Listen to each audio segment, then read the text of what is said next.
أشهد أن لا إله إلا الله وحده لا شريك له وأشهد أن محمدا عبده ورسوله أما بعد فأعوذ بالله من الشيطان الرجيم بسم الله الرحمن الرحيم الحمد لله رب العالمين الرحمن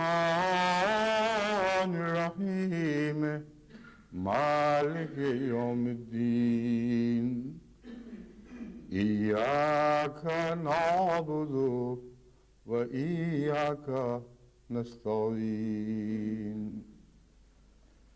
اهدنا الصراط المستقيم صراط الذين أنعمت عليهم غير المغضوب عليهم ولا الضالين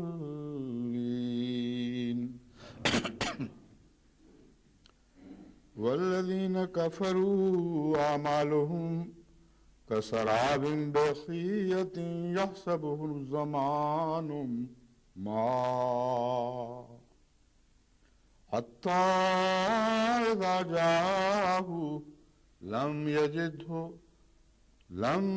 يجده شيئا ووجد الله عنده فوفاه حسابه والله سريع الحساب أو كظلمات في بحر اللجي يغشاه موج من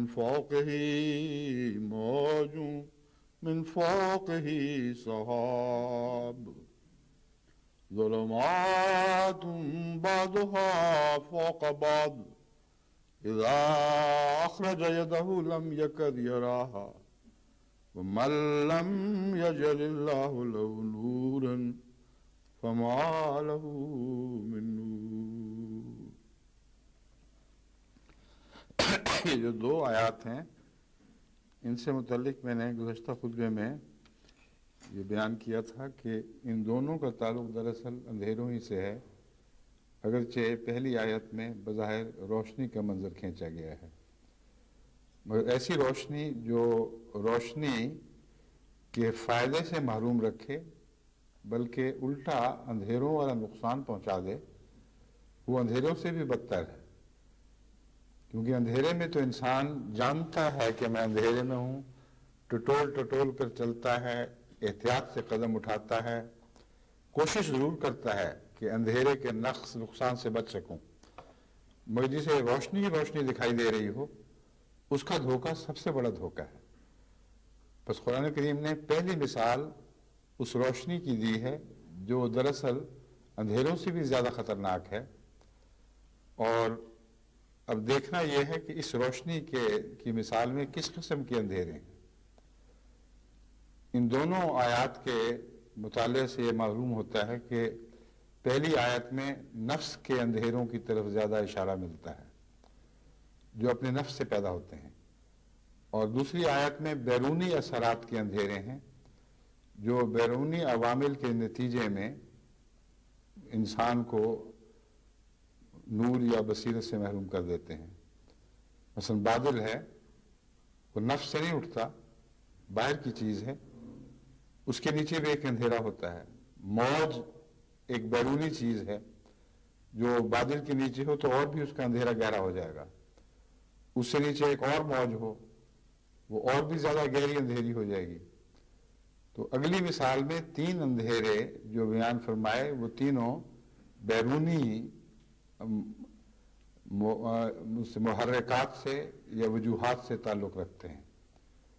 پہلا اندھیرا جو ہے وہ نفس سے تعلق رکھتا ہے، مگر وہ بھی ایک اندھیرا نہیں ہے، اس میں بھی کئی اندھیرے ہیں، اور قرآن کریم کی ہر آیت پر کوئی نہ کوئی دوسری آیت روشنی ڈال رہی ہے، اور اس طرح آیات کے بھی جوڑے جوڑے ہیں۔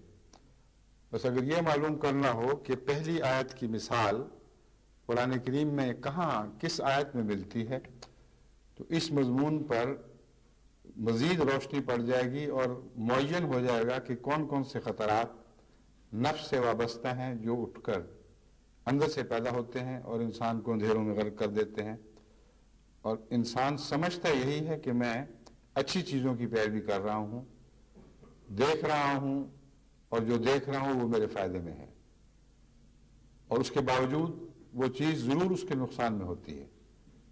یہ مضمون ہے جو اس پہلی آیت میں بیان ہوا۔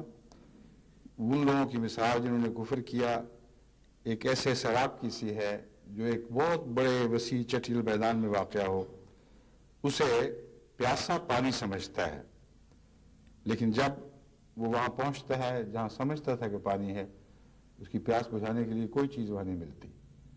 ہاں، اس کے گناہوں کی سزا دینے کے لیے خدا وہاں ملتا ہے جو اس کا حساب چکا دیتا ہے۔ اس سے ملتی جلتی دوسری آیت جس میں ان نفسانی اندھیروں کی تفصیل بیان ہوئی ہے وہ یہ ہے، اعلموا انما الحیات الدنیا لعب ولہو وزینۃ وتفاخر بینکم وتکاثر فی الاموال والاولاد کمثل غیث اعجب الکفار نباتہ ثم یہیج فتراہ مصفرا ثم یکون حطاما وفی الآخرۃ عذاب شدید ومغفرۃ من اللہ ورضوان وما الحیات الدنیا الا متاع الغرور۔ یہ پانی کی بجائے یا شراب کی بجائے ایک اور مثال پیش فرمائی گئی، مگر دونوں کا نتیجہ بین ہی وہی نکلتا ہے، اور آخری خلاصہ یہ ہے، مل حیات الدنیا الا متاع الغرور، دنیا کی زندگی دھوکے کے سوا کچھ نہیں ہے۔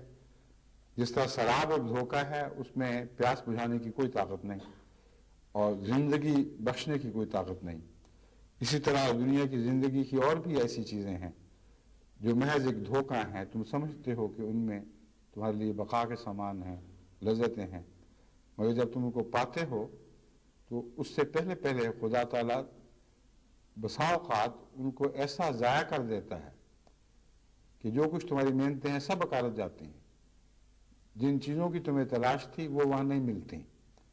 بس وہی مضمون ہے جو شراب والا مضمون ہے، مگر اس میں زیادہ تفصیل سے ان اندھیروں کی طرف رہنمائی، اندھیروں کا ذکر فرمایا گیا تاکہ انسان ان کو پہچان لے اور ان سے بچنے کی کوشش کرے۔ دنیا کی زندگی کی مثال جان لو سے شروع ہوتی ہے آیت، اعلموا انما الحیات الدنیا، جان لو کہ دنیا کی زندگی کی مثال لعب و لہو، کھیل اور تماشا، محض ایک کھیل اور دل بہلاوا ہے۔ یہ ایک جوڑا ہے اصل میں، ایک ہی مضمون سے تعلق رکھنے والا۔ لعب و لہو وزینۃ وتفاخر بینکم، اور زینت سجنا دھجنا، اور پھر اس زینت کو ایک دوسرے سے مقابلے کے لیے استعمال کرنا تاکہ تم ایک دوسرے پر فخر کر سکو کہ دیکھو ہماری چیز اتنی خوبصورت اور اس کی ایسی بیکار اور مقابل پہ بھدی دکھائی دینے والی۔ یہ دوسری ظلمت ہے جس کا ذکر فرمایا۔ تیسرا ہے وَتَكَاثُرٌ فِي الْأَمْوَالِ وَالْأَوْلَادِ، تفاخر کے نیچے دو باتیں ہیں جو ایک ہی اندھیرے سے تعلق رکھتی ہیں، تکاثر کے نیچے دو باتیں ہیں جو ایک اور قسم کے اندھیرے سے تعلق رکھتی ہیں، اور پہلا جو ہے اندھیرا وہ بھی جوڑے میں بیان فرمایا، لعب و لہو۔ بس دوسری آیت میں جو پہلے میں نے تلاوت کی تھی اس میں بھی 3 ظلمات کا ذکر ہے اصل میں، اور جو اندرونی اندھیرے اٹھتے ہیں ان کی بھی 3 ہی قسمیں ہیں دراصل۔ ان 3 قسموں کے اندھیرے ہیں جو انسانی نفس سے وابستہ ہیں، اس سے پیدا ہوتے ہیں اور انسان کو دھوکے میں مبتلا کرتے ہیں، اور آخری نتیجہ یہی ہے کہ دنیا کی زندگی ایک دھوکے کے سوا کچھ نہیں ہے۔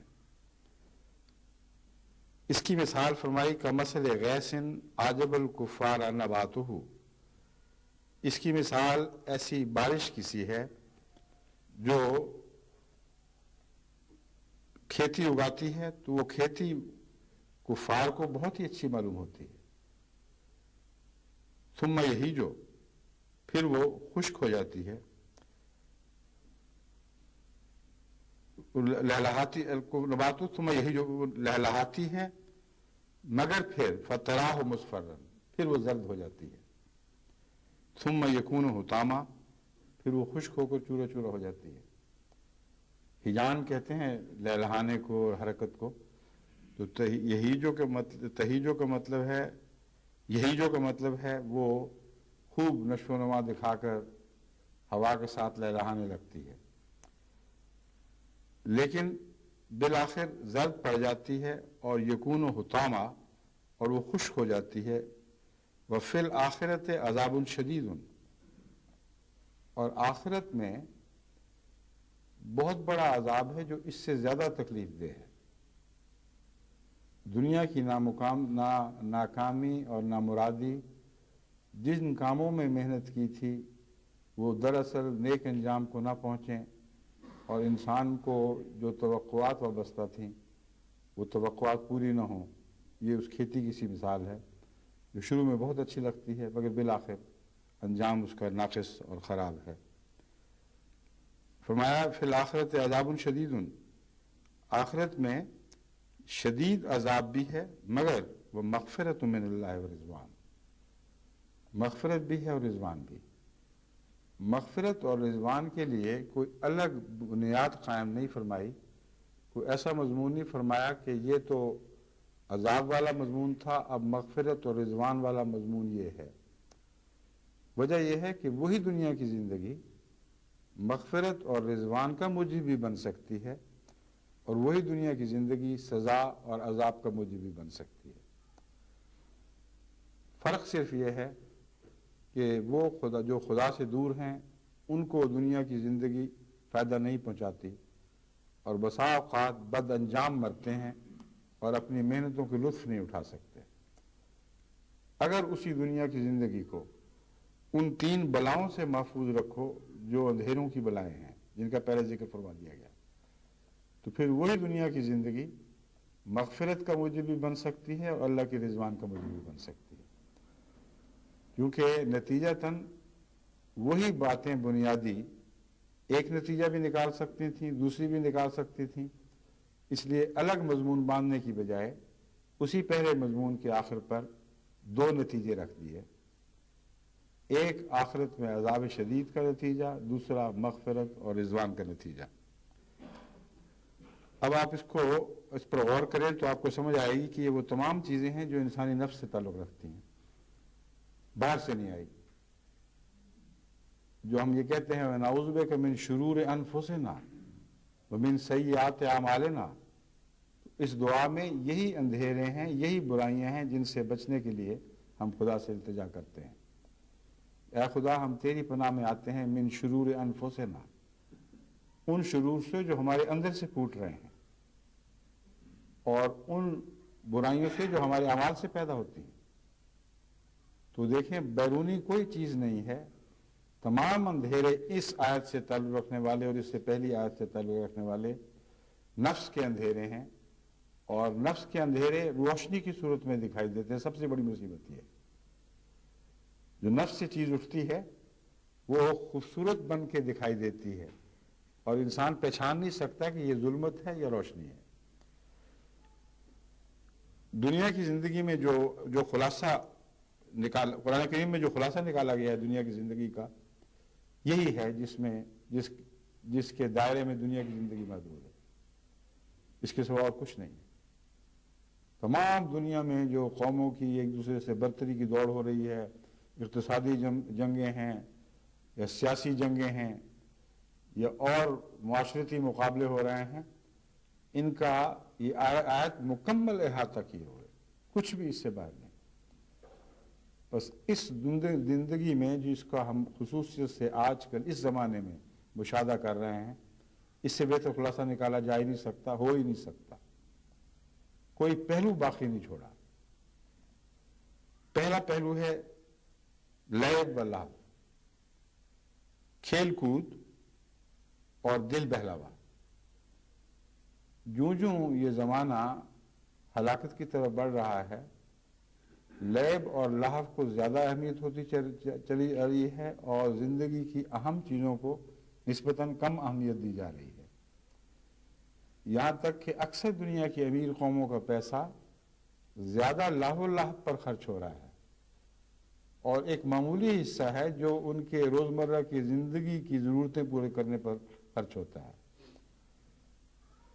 جو روزمرہ کی زندگی کی ضرورتوں پر انسان خرچ کرتا ہے وہ تو بنیادی طور پر اتنا تھوڑا ہے کہ امیر قومیں اگر صرف اسی پر راضی رہیں تو ان کو سمجھ نہ آئے کہ اس دولت کو کہاں پھینکیں ہم، کیونکہ اکثر ایک ملک کے اکثر نہیں تمام انسانوں کی تمام تر ضرورتیں جہاں تک امیر ملکوں کا تعلق ہے ان کی کل آمد کے 100ویں حصے سے پوری ہو سکتی ہیں، باقی صرف عیاشی کے ذریعے ہیں، عیش و عشرت کے سامان، مکانوں کی دوڑ، جائیدادوں کی دوڑ، مگر پہلے زینت کی بات کرتے ہیں، لاو و لعب کی بات کرتے ہیں، کھیل تماشا، تھیٹر، سینما اور عیاشی کے اڈے، یہ وہ جگہ ہیں جہاں پر ملک کی اکثر دولت خرچ کر دی جاتی ہے، اور اسی مقابلے کے نتیجے میں پھر اندھیروں کے بدن سے اور اندھیرے پیدا ہوتے ہیں، جرائم پھیلتے ہیں، اور اکثر جرائم پھیلنے کی وجہ لاہ و لعب کی تلاش اور ان کی جستجو ہے، اور ان کا تتبع، ان کے پیچھے چلنا ہے۔ اکثر آدمی غریب ہیں، یعنی دنیا کے اکثر آدمی غریب ہیں۔ امیر ملکوں میں غربت کا معیار بدل جائے گا، مگر غریب وہاں بھی ہیں اور اکثر غریب ہی ہیں۔ انگلستان میں بھی اکثر غریب ہیں، امریکہ میں بھی اکثر غریب ہیں، جرمنی میں بھی، کوئی دنیا کا ترقی یافتہ ایسا ملک نہیں جہاں پہ یہ کہہ سکے کہ اکثر امیر ہیں۔ تو اکثریت غریبوں کی ہے اور لاو و لعب کا معیار امیرانہ بن جاتا ہے۔ لاو و لعب میں غریبانہ لاو و لعب کوئی چیز ہی نہیں رہتی، جو بھی لاو و لعب ہے وہ امیرانہ ٹھاٹھ ہیں، اور وہ ٹیلی ویژن پر دکھائی جاتی ہے، وہ اخبارات میں اشتہاروں کے طور پر دی جاتی ہے، وہ ریڈیو پر سنائی جاتی ہے، کبھی گانوں کی صورت میں، کبھی یہ بتا کر کہ یہ نئی قسم کا ایک البم نکلا ہے، اس میں فلاں گانے والے حصہ لے رہے ہیں، اس پر روپیہ خرچ کرو، اور اسی طرح کے عیش و عشرت کے دوسرے سامان ہیں۔ میوزک کا دلدادہ انسان کو بنا کر ایک قسم کی ڈرگ ایڈکشن پیدا کر دی جاتی ہے، اور یہ تمام باتیں لاو و لعب سے تعلق رکھتی ہیں۔ اب دیکھیں، پہلا عنوان خدا نے یہ لگایا ہے، دنیا کی زندگی تو لاو و لعب ہے، اور لاو و لعب کی اگر تم پیروی کرو گے تو تمہیں سوائے ناکامی، نامرادی اور بالآخر تکلیف اٹھانے کے اور کچھ میسر نہیں آ سکتا، کیونکہ لاو و لعب کی پیروی ہی خود کئی قسم کے جرائم پیدا کرتی ہے، اور وہ لوگ جو غریب ہیں ان کا دل بھی تو چاہتا ہے کہ وہ بھی امریکہ کی ہالی ووڈ کے طریقے پر ویسی زندگی بسر کریں، اور وہ میوزک خریدیں جو دوسرے امیر لوگ خریدتے ہیں، ویسے وہ ڈیک خریدیں جن پر 3 ڈائمینشنل اثر پیدا کرنے والی میوزک پیدا ہوتی ہے۔ وہ جب یہ چیزیں خرید نہیں سکتے تو پھر چاقو لے کے نکلتے ہیں، یا کسی کے گھر کے دروازے توڑتے ہیں رات کو، انہوں نے پیسے تو حاصل کرنے ہیں کیونکہ لاو و لعب کے رسیا بن جاتے ہیں، اور پھر لاو و لعب کا رسیا انسان دوسرے انسانوں کی ہمدردی سے دن بدن محروم ہوتا چلا جاتا ہے۔ جس کو لاو و لعب کی عادت پڑ جائے، اس کی بلا سے کوئی غریب فاقے مر رہا ہے یا نہیں مر رہا، اپنے ملک کے غریبوں کی اس کو ہوش نہیں رہتی، کجا یہ کہ افریقہ کے غریبوں کی فکر کرے اور دوسری دنیا کے فاقہ کشوں کی فکر اس کو لاحق ہو جائے، تو سوال ہی اس کا پیدا نہیں ہوتا۔ اپنے گھر کے، اپنے بھائی اور بہن کی ضرورتوں کی فکر سے وہ بھی مستثنا اور آزاد ہو جاتا ہے۔ لاو و لعب کا رسیہ تو بعض دفعہ اپنے بچوں کی فکروں سے بھی آزاد ہو جاتا ہے، صرف اپنی فکر لگی رہتی ہے۔ چنانچہ کئی دفعہ بعض خواتین کے ایسے معاملات سامنے آتے ہیں کہ خامند نے جتنا بھی کمایا وہ اپنے عیش و عشرت پر خرچ کرتا ہے، اتنا تھوڑا بھی بچوں کے لیے بچاتا ہے کہ اس سے ان کی بمشکل روزمرہ کی ضرورتیں بھی پوری نہیں ہوتی۔ غریبانہ زندگی بسر کرتے ہیں جبکہ باپ ٹھاٹھ سے رہ رہا ہے، ماں سارا دن محنت کرتی ہے اور مرتی ہے گھر میں، اور خاوند آتا ہے اور اپنے حکم جتا کر اور کچھ سختیوں کے احکامات دے کر کچھ تھوڑے سے پیسے پکڑائے اور باہر جا کر ہوٹلوں میں کھانا کھاتا، دوستوں کے ساتھ عیش و عشرت کرتا، یہ اور لہو و لعب کے سامان ڈھونڈتا پھرتا ہے۔ تو لہو و لعب ایک بہت اہم چیز ہے جس کا انسانی زندگی کے سدھارنے یا بگاڑنے سے گہرا تعلق ہے، اور یہ اندھیرا نفس سے پیدا ہوتا ہے۔ انسان سمجھتا ہے کہ میرے اس میں مزے ہیں، اور لہو و لعب ایسی چیز ہے جو عمر کے ساتھ ساتھ از خود زردرو ہونے لگتی ہے، یعنی لہو و لعب کی تمنا خود ڈھلنے لگتی ہے۔ یہ ناممکن ہے کہ ایک انسان اس دور کو نہ پہنچے سوائے اس کے کہ جوانی میں مر جائے، جس کے متعلق اللہ تعالیٰ فرماتا ہے کہ فَتَرَاهُ مُصْفَرًّا ثُمَّ يَكُونُ حُطَامًا۔ ایسے بوڑھے ملیں گے جنہوں کی گناہوں کی حسرتیں پوری نہیں ہوئیں اور گناہوں کی طاقتیں ختم ہو گئیں، چلنے پھرنے کی طاقت باقی نہیں رہی، جوڑ جوڑ دکھنے لگے، لیکن گناہوں کی ہرس مٹی نہیں۔ وہ غالب نے جس طرح کہا ہے کہ دریائے معاصی تنک آبی سے ہوا خشک، میرا سر دامن بھی ابھی تر نہ ہوا تھا۔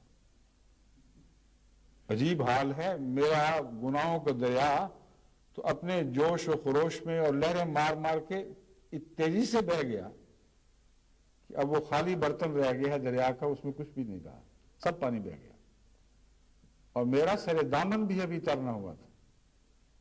میرے تو دامن کا کنارہ بھی ابھی بھیگا نہیں تھا پوری طرح، جو میری گناہوں کی حسرت ہے وہ اس سے بہت زیادہ ہے جتنا میں کر سکا ہوں یا کر سکتا ہوں۔ اور بین یہی انسانی زندگی کی صورت ہے۔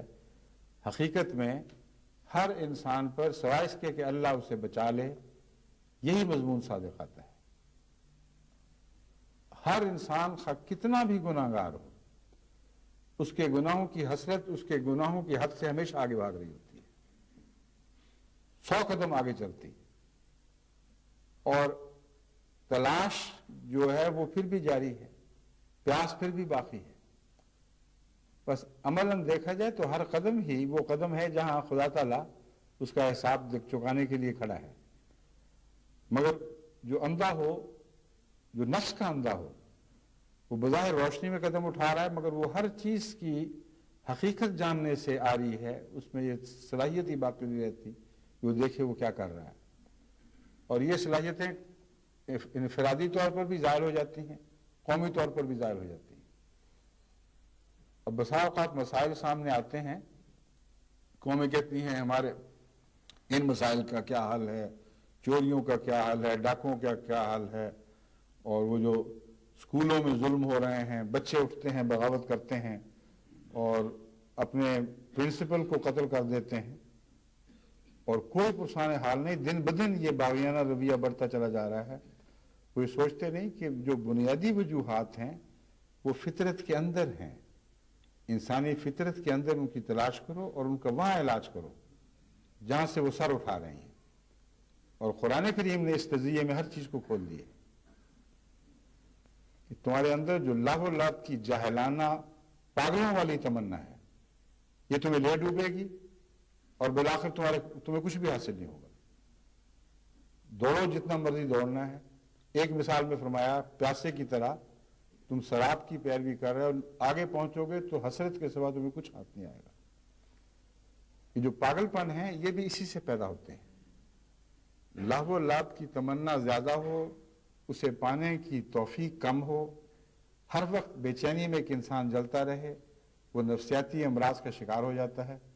ابھی حال ہی میں جو اسکاٹ لینڈ میں نہایت دردناک واقعہ ہوا ہے، یہ قوم ساری سوچ رہی ہے کہ آخر کیا وجہ ہے کہ ایک پاگل اتنے معصوم بچوں کو اٹھ کو ذبح کر دے اور قتل کر گولیوں سے بھون دے، چھوٹے چھوٹے معصوم بچے جن کے اوپر کوئی جانور بھی شاید حملہ نہ کرے، بسا اوقات جانور بھی چھوٹے بچوں کو معاف کر دیا کرتے ہیں، چھوڑ دیا کرتے ہیں۔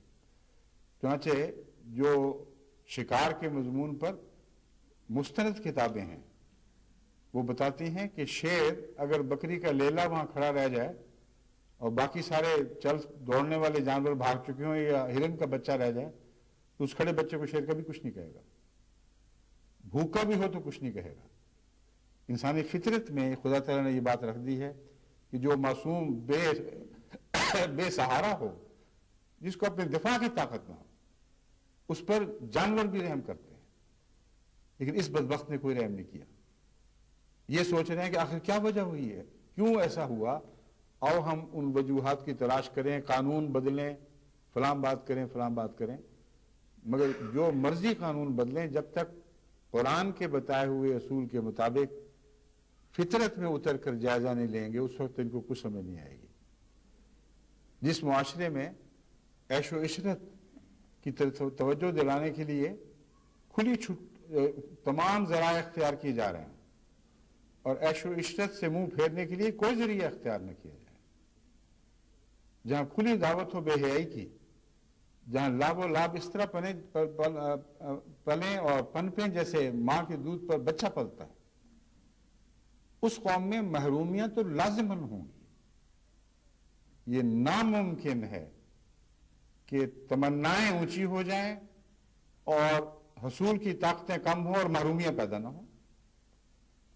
تمناؤں اور حسرتوں کا ایک طبی تعلق ہے، ایک چولی دامن کے ساتھ ہے، بس یہ حسرتیں ہیں جو پاگل کرتی ہیں لوگوں کو، اور یہ حسرتیں کئی قسم کی ہیں۔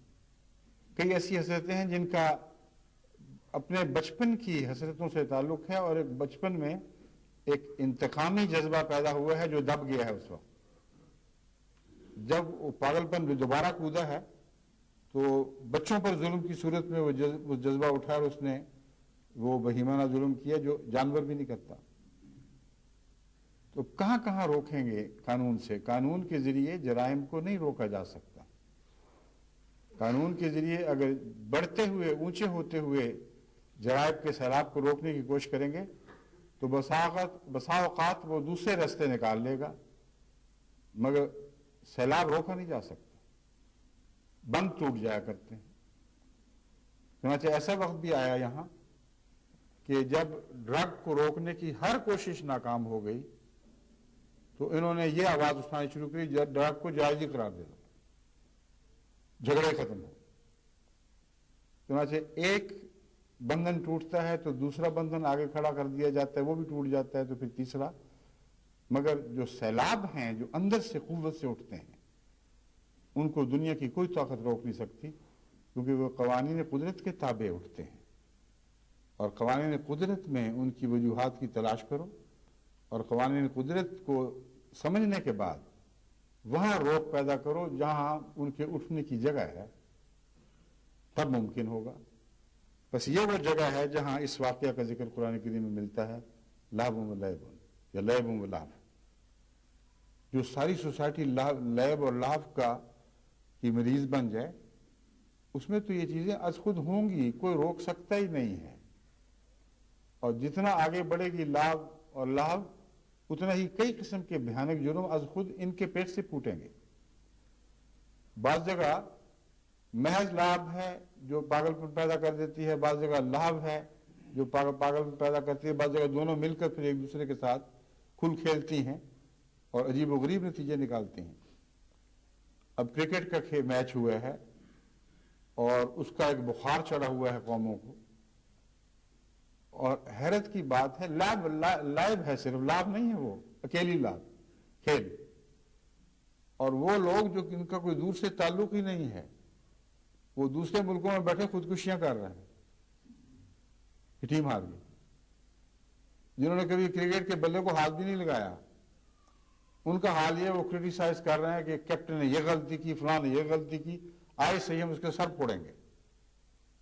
اب یہ کھیل ہے کہ پاگل پن ہے؟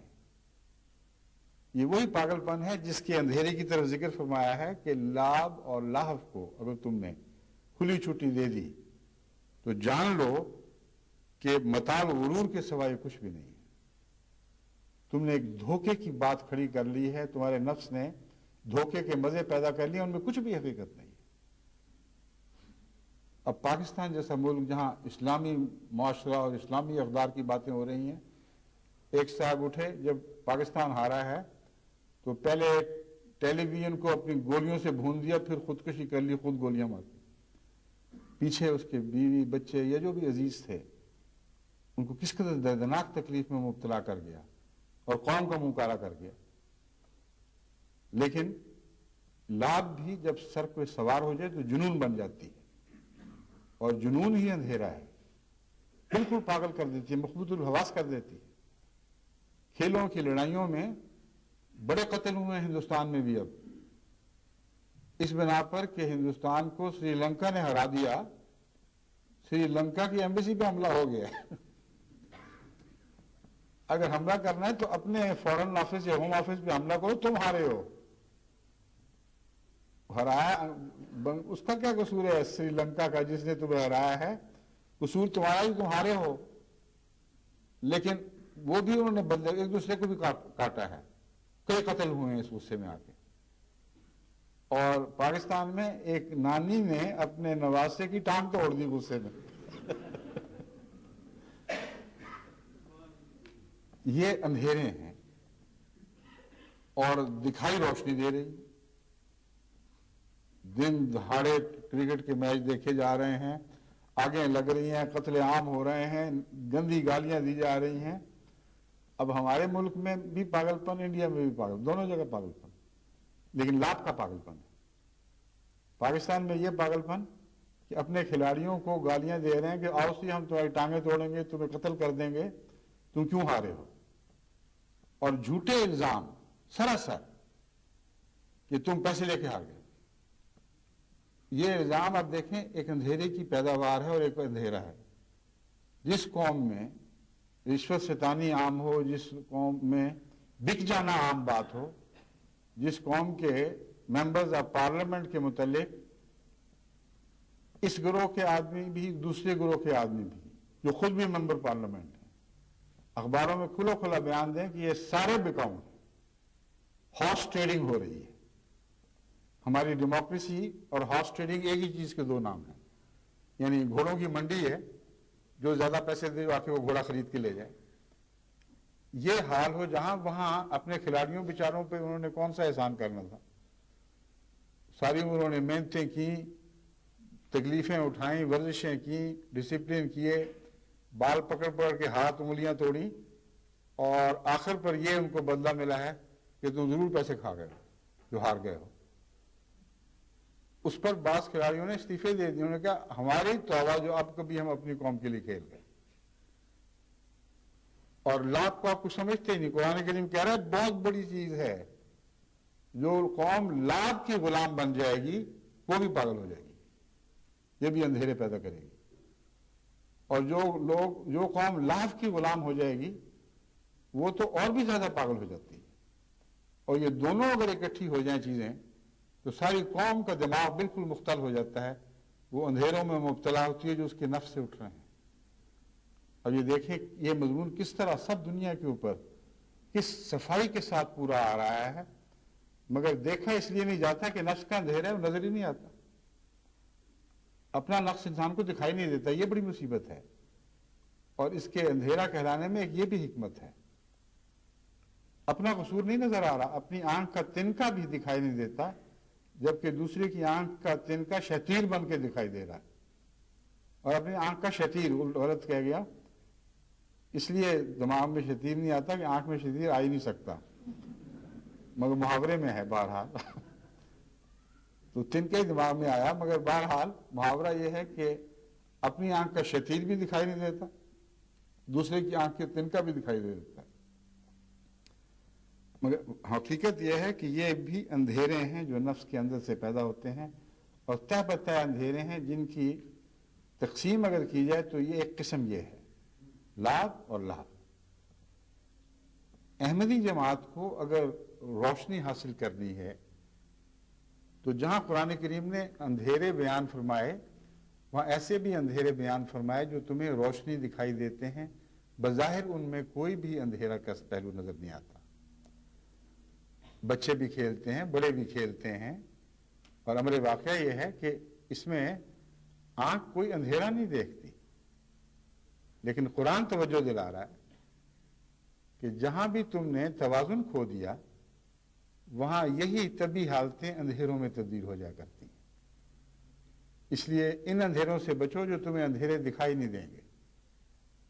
ایک بچہ کھیلتا بھی ہے، پڑھتا بھی ہے، اس کی اس حالت کو اندھیرا نہیں کہا جا سکتا.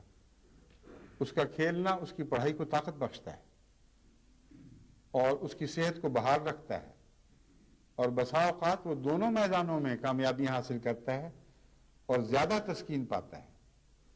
ایک بچہ ہے جو پڑھائی کی قربانی دے کر کھیل میں وقت خرچ کر دیتا ہے. ایک بڑا ہے جو عیش و عشرت کی خاطر اپنی زندگی کے فرائض سے منہ پھیر لیتا ہے. اب ان کی دونوں کی مثالیں، دونوں قسموں کی مثالیں دراصل اندھیروں میں پلنے والوں کی سی ہیں. مگر اگر دنیا کی لذتیں اس حد تک رکھی جائیں جس حد تک فرائض پر اثر انداز نہ ہوں، تو اس صورت میں اس بچے کی طرح جو کھیلتا بھی ہے اور پڑھتا بھی ہے، ایک انسان جائز حد تک اپنی خواہشات کو بھی پورا کرے جو طبی ہے، مگر خدا تعالیٰ کے فرمان کی حدود کو نہ پھلانگے. تو یہی دو چیزیں جو ایک جگہ ہلاکت کا موجب بنتی ہیں، ایک جگہ مغفرت اور رضا کا موجب بن جاتی ہیں. متناسب کھیل، متناسب پڑھائی اور دونوں کے درمیان توازن رکھنا دنیا کی نعمتیں بھی عطا کرتا ہے اور دین کی نعمتیں بھی عطا کرتا ہے اگر دیندار ہو انسان، ورنہ کھیل کی کامیابیاں بھی بخشتا ہے اور علم کی کامیابیاں بھی بخشتا ہے. تو مغفرت اور رضا کا یہ تعلق ہے ان باتوں سے کہ لابھ تو وہی رہے گی، لابھ بھی وہی ہوگی، لیکن کسی حد تک اگر خدا کی رضا کے تابع تم لابھ سے بھی تعلق رکھو گے اور لابھ سے بھی تعلق رکھو گے تو وہ بدی والی لابھ نہیں رہے گی، وہ بدی والی لابھ نہیں رہے گی. چنانچہ قرآن کریم نے انسانی خواہشات کو پورا کرنے کے لیے، ہر خواہش کو پورا کرنے کے لیے ایک جائز طریق بھی بیان فرما دیا ہے. اس جائز طریق کی حدود میں رہ کر وہ باتیں جو دوسری طرح لاحق دکھائی دیں گی وہاں لاحق نہیں رہتی. میاں بیوی کے تعلقات ہیں، دوسرے اور ایسے سیر گاہوں پہ جانا ہے، تفریحات سے استفادہ کرنا ہے، کھیلنا ہے، یہ سب چیزیں وہی ہیں جن کا انسانی فطرت کے طبی تقاضوں سے تعلق ہے. اور خدا تعالیٰ نے ہر جگہ ان کی محدود اجازت دے کر یہ نہیں فرمایا کہ تمہیں ہم نے طاقت تو بخشی ہے مگر اس طاقت سے فائدہ نہیں اٹھانا. فرمایا طاقت تو بخشی ہے مگر اس حد تک فائدہ اٹھانا، اس سے آگے نہیں جانا. یہ بات لوگ بھول جاتے ہیں کہ جس حد تک خدا نے فائدے کی اجازت فرمائی ہے لذت وہیں ختم ہو جاتی ہے. پوری لذت، زیادہ سے زیادہ تسکین وہیں ہوتی ہے. اس سے آگے بڑھیں تو پھر وہی لذت اور وہی تسکین تکلیف کا سامان بن جاتی ہے. مثلا کھانے کے متعلق فرمایا کلوا واشربوا ولا تسرفوا، کھاؤ پیو مگر اسراف نہ کرنا. حضرت صلی اللہ علیہ وسلم نے فرمایا کھانا کھانے کا صحیح طریق یہ ہے کہ ابھی بھوک ہو تو ہاتھ کھینچ لو. اب لذت ایسے شخص کو بھی ملتی ہے مگر ایسے شخص کی لذت نقصان سے پاک ہے. اس لذت کے بعد کوئی بدی اس کی لذت میں رکھنا نہیں ڈالتی. مگر وہ شخص جو ہاتھ نہیں کھینچتا وہ سمجھتا ہے میں زیادہ لذت اٹھا رہا ہوں، وہ کھاتا چلا جاتا ہے یہاں تک کہ پیٹ تن جاتا ہے. اور اس وقت جب کہ جس نے ہاتھ کھینچ لیا تھا وہ آرام سے آرام کی نیند سویا ہوا ہے، مزے لے رہا ہے، کھانے کا مزہ بھی باقی ہے، اس کے بعد جو غنودگی ہے اس نے بھی لطف دیا، ایک سایہ تسکین کا پیدا ہوا اور کوئی تکلیف نہیں. اور جو لگتا تھا کہ بھوک رہ گئی ہے وہ بھوک خود بخود مٹ جاتی ہے، کیونکہ وہ ایک ڈاکٹر جانتے ہیں اس بات کو کہ انسان جب بھوک مٹائے تو اصل میں ضرورت سے زیادہ کھا چکا ہوتا ہے. ابھی بھوک کچھ باقی ہو اور چھوڑ دے تو تھوڑی دیر میں ہی وہ کھانا میٹھے میں تبدیل ہو کر خون میں گھلتا ہے تو بھوک کو مٹا دیتا ہے. تو جتنا کھانا بھوک مٹانے کے لیے کافی ہے وہ بھوک مٹنے سے پہلے کافی ہوتا ہے.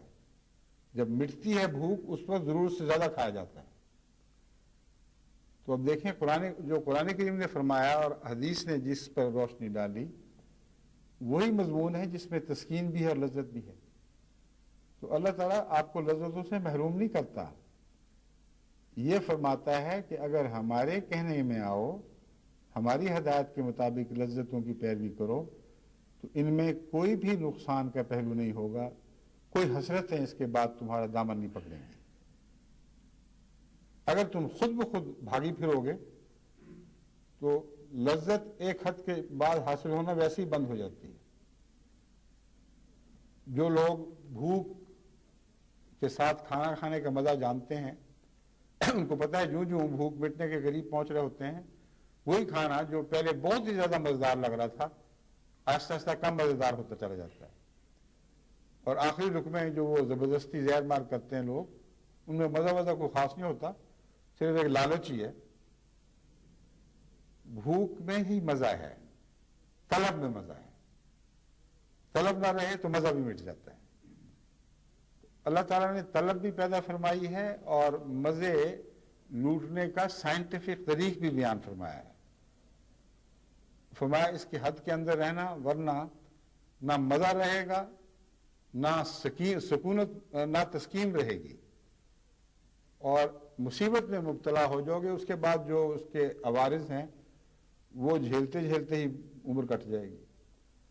چنانچہ جتنی بھی عیاشی کے ذریعے ہیں ان سب سے کچھ عوارض کا تعلق ہے. جو ویسے گناہ نہیں کرتے مگر کھانے میں بے اعتدالیاں کرتے ہیں ان کے اپنے عوارض کا ایک باقاعدہ سیٹ ہے، ایک پورا. ان کا ایک فہرست میں بیان کیے جا سکتے ہیں کہ یہ کھاؤ پیو لوگوں کے عوارض ہیں، اور وہ تھوڑی سی زندگی عیش کر کے باقی زندگی کھانا سامنے دکھائی دے رہا کھایا نہیں جاتا. کسی کو شوگر لگ گئی، کسی کو اور مصیبت واقعہ ہو گئی، آنکھوں کے سامنے ہے اور کچھ نہیں حاصل کر کے لے جاؤ بس مجھ میں طاقت نہیں ہے. کہتے ہیں ہم تو دودھ پینے سے بھی گئے، ہم تو روٹی چکھنے سے بھی معروم ہو گئے. تو پہلے وہ حرکتیں کیوں کی تھی؟ تو جتنی لذت مقدر ہے اس سے آپ ویسے بھی نہیں بڑھ سکتے جو مرضی کر لیں. پنجابی میں خوب کہا ہے کہ اس کے دانے مک گئے. وہ پنجابی کا محاورہ ہے، کسی کو اسی کی عمر ختم نہیں کیا اس کے دانے مک گئے. ہر انسان کے دانے مقرر ہیں، اس سے زیادہ کھا ہی نہیں سکتا. جو جلدی کھا لے گا اس کی باقی عمر کم کھانے پہ مجبور کرے گی اس کو، اور زیادہ توفیق ہی نہیں ہوگی. تو یہ بھی بیوقوفوں والی بات ہے کہ ہم بے پناہ بے حد لذت حاصل کر سکتے ہیں. ہم تو محض مجبور لوگ ہیں، جتنا خدا نے تقدیر میں مزے لکھے ہیں ان سے آگے بڑھ ہی نہیں سکتے. جب بڑھیں گے تو اول تو وہ مزے کرکرے سے ہوں گے اور دوسرے وہ سزا دیں گے. پھر چوری کے مزے ہوں گے اور چوری کی سزا ملے گی، ڈاکے کے مزے ہوں گے تو ڈاکے کی سزا ملے گی. بس ہر قسم کے گناہ گار اپنے گناہوں کی ایک شامت اعمال اس دنیا میں بھی دیکھ لیتے ہیں. تو اللہ تعالیٰ فرماتا ہے وہ کھیتیاں ان کے سامنے زرد ہو جاتی ہیں، ان میں کچھ بھی باقی نہیں رہتا، اور حسرتیں باقی رہ جاتی ہیں. دل چاہتا ہے کہ کچھ حاصل ہو مگر کچھ حاصل ہو نہیں سکتا. اس کی بجائے وہ کیوں نہیں کرتے کہ جس کے نتیجے میں مزے بھی زیادہ اور پھر مغفرت بھی ہے. اللہ تعالیٰ کی طرف سے مغفرت کا مضمون اس تھوڑی سی بھوک کے ساتھ تعلق رکھتا ہے جو آپ نے خدا کے حکم کے تابع برداشت کی، اور آپ سمجھتے ہیں کہ بھوک برداشت ہوئی، فوراً پتہ چل گیا اس کے بعد کہ یہ تو یوں ہی دھوکہ تھا، اصل میں تو کچھ بھی نہیں تھا، مجھے تو جتنا کھانا تھا سب مل گیا ہے، مزہ بھی پورے ہو گیا، بات کی تسکین بھی مل گئی.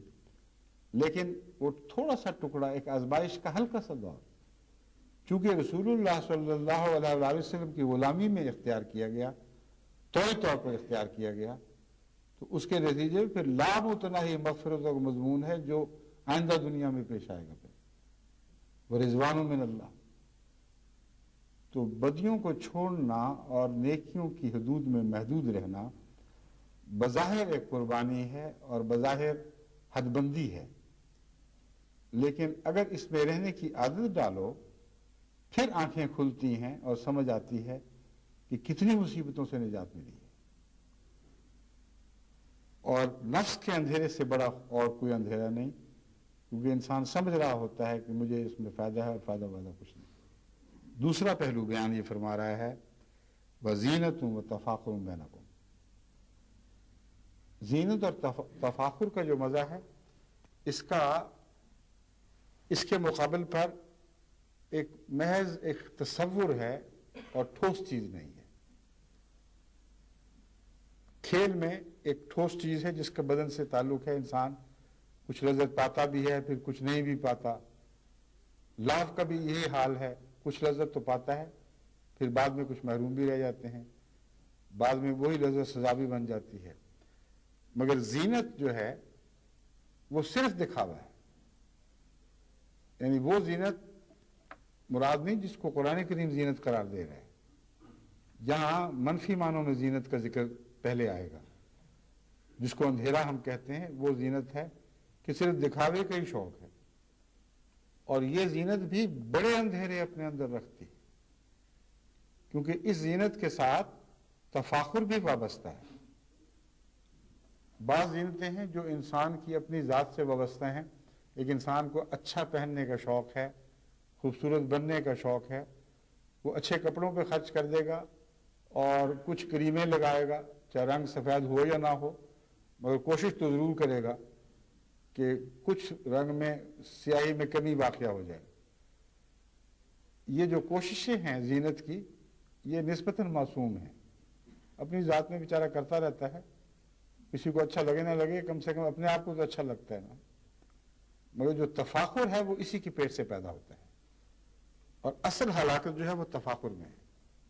تفاخر کا مطلب یہ ہے کہ زینت اس غرض سے کی جائے کہ دنیا کو دکھایا جائے اور اپنے بھائیوں یا بہنوں کو نیچا دکھایا جائے، دنیا کو یہ بتایا جائے کہ ہم زیادہ رکھتے ہیں، اور دل میں یہ شوق ہو کہ ہمارا بھائی یا بہن ہم سے نیچے اور چھوٹے دکھائی دیں، اور اس مقابلے کا مزہ ہم دیکھیں کہ ہم اونچے ہو گئے۔ یہ زینت کے پاگلوں والے شوق کا تبھی نتیجہ ہے، ورنہ انبیاء بھی زینت کا خیال رکھتے ہیں۔ اور قرآن کریم فرماتا ہے قل من حرم زینت اللہ التی، پوری آیت مجھے ایک لفظ چھوٹتا ہے مگر مراد یہ ہے کون ہے جس نے اللہ کی زینت کو حرام کر دیا ہے۔ اخرجہ لعبادہ من الطیبات والطیبات من الرزق، وہ زینتیں یا وہ طیبات جو رزق سے پیدا کی کون ہے جس نے حرام کیا ہے؟ یہ تو خدا نے اپنے بندوں کے لیے پیدا کیے ہیں، اور دوسروں کے لیے بھی وہ بھی فائدہ اٹھاتے ہیں، مگر آخرت میں ان زینتوں سے ان طیبات سے دوسرے محروم رہ جائیں گے، اور خدا کے نیک بندے یہاں بھی فائدہ اٹھائیں گے وہاں بھی فائدہ اٹھائیں گے۔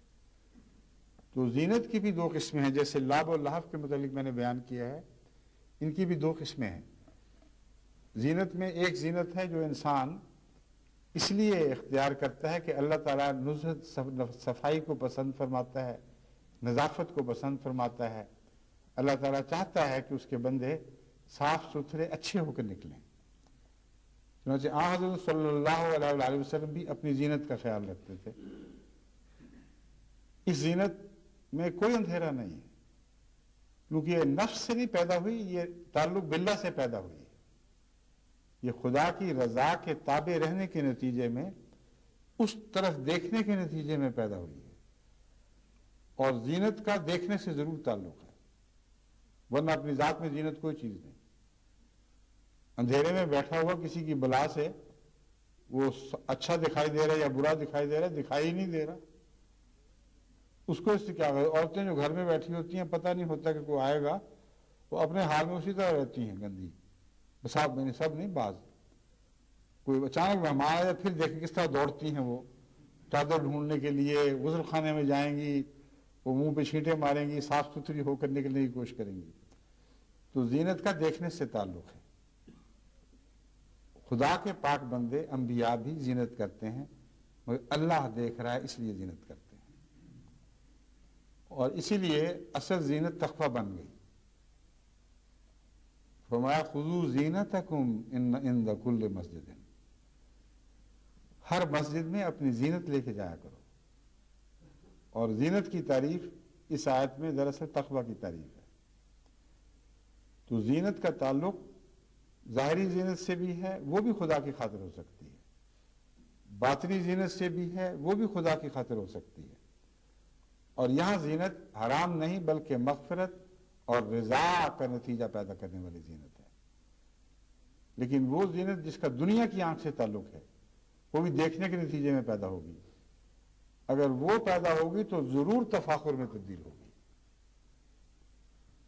اور جو تقویٰ کی سچی زینت ہے وہ تفاخر میں تبدیل نہیں ہو سکتی، اس کے قدم وہیں رک جاتے ہیں. چنانچہ حضرت صلی اللہ علیہ وآلہ وسلم نے ان غیر معمولی انعامات کا ذکر فرمایا جو آپ کی زینت تقویٰ کے نتیجے میں آپ کو حاصل ہوئے. اور ہر بار جب ایک انعام کا ذکر فرماتے تھے تو فرماتے تھے ولا فخر، ولا فخر، مجھے خدا نے تم سب سے پر فضیلت دے دی ہے، تمام انبیاء پر فضیلت دے دی ہے، اولین پر دے دی ہے، آخرین پر دے دی ہے، ولا فخر، ان کوئی فخر نہیں. اس کے باوجود میں تم سے بڑا بننے کی تمنا ہی نہیں رکھتا، نہ اس بات کو بیان کر کے تمہارے دل جلانا چاہتا ہوں. یہاں تک کہ یونس ابن متہ پر بھی جب کسی ان کے ماننے والے نے حضرت کے فضیلت دیے جانے کو پسند نہیں کیا تو رسول اللہ علیہ وسلم نے صحابی کو روک دیا جس نے یہ کیا تھا. ایک صحابی نے یونس ابن متہ کے ایک مرید ان کے ماننے والوں پر رسول اللہ علیہ وسلم کی فضیلت کا ذکر فرمایا کہ تمہارے نبی سے ہمارا نبی زیادہ افضل ہے. اس کو تکلیف پہنچی. یہ جھگڑا جب حضرت صلی اللہ علیہ وسلم کی خدمت میں پیش ہوا تو آپ نے فرمایا لا تفضلونی علی یونس ابن متہ، مجھے یونس ابن متہ پر کوئی فضیلت نہ دو. یہ مراد نہیں ہے کہ مجھے فضیلت نہیں ہے، فضیلت تو اللہ نے دے دی ہے. خود ذکر بھی فرماتے ہیں ولا فخرہ.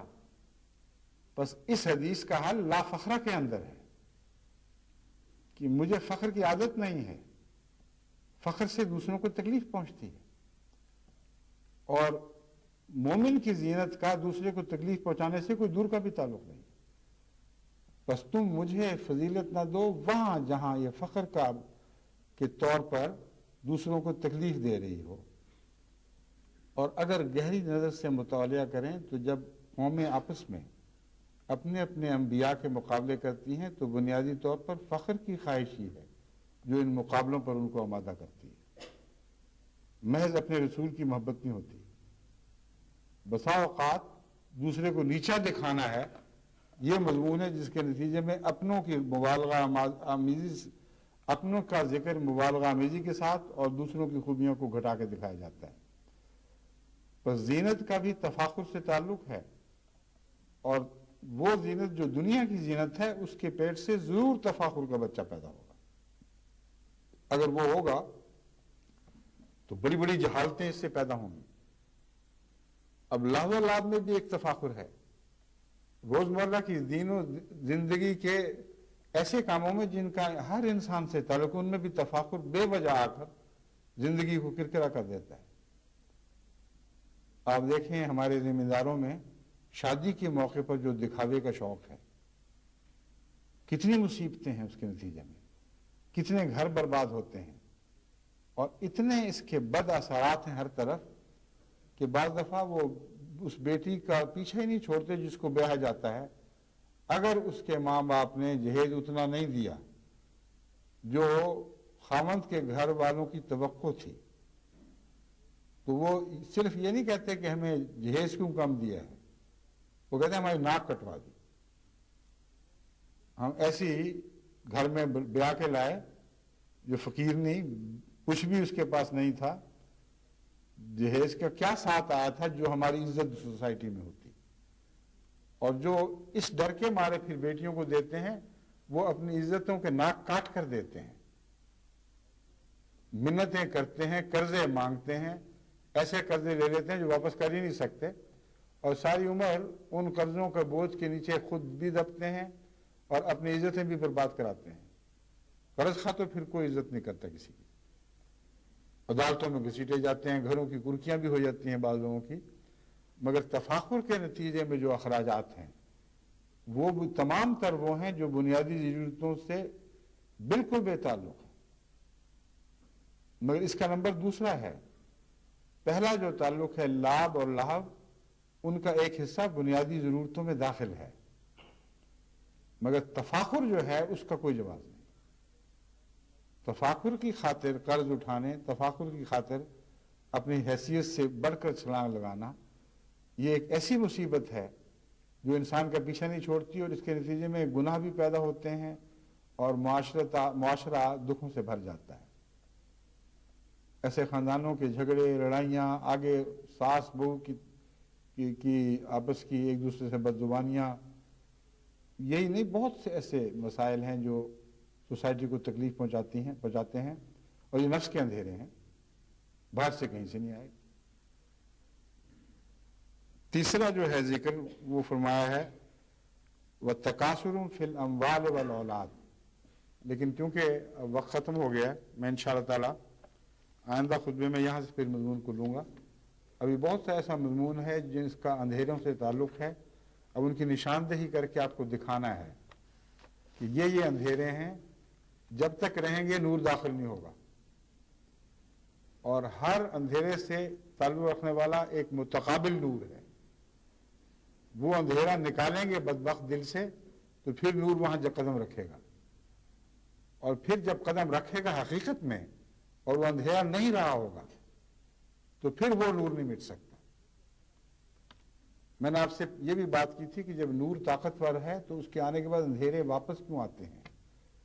وجہ یہ ہے کہ بسا اوقات انسان کو ابھی اندھیرا نہیں مٹا ہوتا تو اللہ اپنی رحمت سے کچھ نور کا حصہ مزے کے طور پر دے دیتا ہے، نفس کا اندھیرا باقی رہتا ہے ابھی، پھر انسان اس کی پرورش شروع کر دیتا ہے اور نور کی ناقدری کرتا ہے، تو نور از خود نکلتا ہے، اندھیرے سے ہارتا نہیں ہے۔ وہ شخص جس کا ظرف اندھیرے رکھتا ہے وہ شخص ہار جاتا ہے۔ نور کو تو وہ خود پھر کہتا ہے کہ بھئی میرا پیچھا چھوڑو اب، اور نور زبردستی نہیں ملتا، نور تو عطا ہے۔ اگر کوئی شخص مستحق خیر قدردان ہے تو اس کے پاس رہے گا، ورنہ نہیں۔ اندھیرے کو فی ذاتے ہی نور کے اوپر غالب آنے کی توفیق نہیں ہے۔ ہاں وہ مالک جس نے کچھ اندھیرے سے حصہ پایا ہے، کچھ روشنی سے حصہ پایا ہے، اس کا اپنا رجحان، اس کا اپنا طرز عمل ہے جو یہ فیصلہ کرے گا کہ بالآخر نور باقی رہے گا یا ظلمت باقی رہ جائے گی۔ مگر یہ بھی ایک نسبتاً زیادہ تفصیل کا محتاج مضمون ہے۔ اب میں اس خطبے کو ختم کرتا ہوں، اور ہم دعا کرتے ہیں کہ اللہ تعالیٰ ہر قسم کے اندھیروں سے ہمیں پاک و صاف کر دے، اور ہر اندھیرے کے بدلے وہ نور عطا فرمائے جو آ کر ٹھہر جانے والا، بس جانے والا ہو، اور پھر ہمیں کبھی نہ چھوڑے۔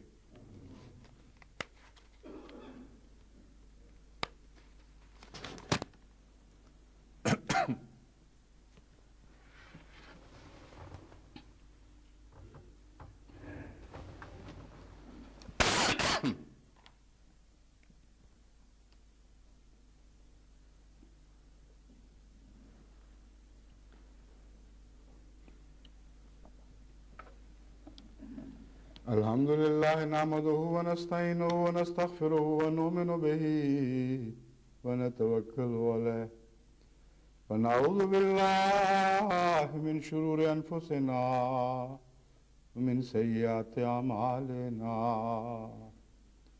من يهده الله فلا مضل له ومن يضلله فلا هادي له ونشهد أن لا إله إلا الله وحده لا شريك له ونشهد أن محمدا عبده ورسوله عباد الله رحمكم الله إن الله يأمر بالعدل والإحسان وإيتاء ذي القربى وینہا عن الفحشاء والمنکر والبغی یعظکم لعلکم تذکرون اذکروا اللہ یذکرکم وادعوہ یستجب لکم ولذکر اللہ اکبر.